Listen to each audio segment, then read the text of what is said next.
রাজশাহী কিশোর football একাডেমির এই খেলোয়াড়টি বল চলে গেল টাচ লাইনের বাহিরে। থ্রোইন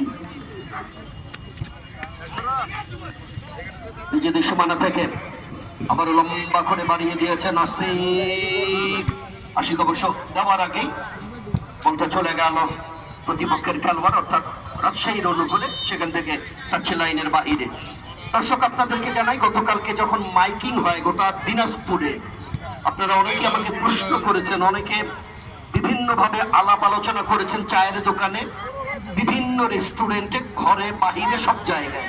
যেটা হচ্ছে যে জেলা বিএনপির সংগ্রামী সাধারণ সম্পাদক আমাদের বখতিয়ার আহমেদ কোচি, একটু এখন পিছনে রাখেন, একটু পিছনে রাখেন ইমরান, একটু পিছনে রাখতে হবে। হ্যাঁ, আমরা খেলাটা যখন শেষ হবে তখন পিছাই দিও, কার্পেটটাও একটু উঠাই দাও, যেহেতু টাচ লাইন বরাবর চলে গেছে।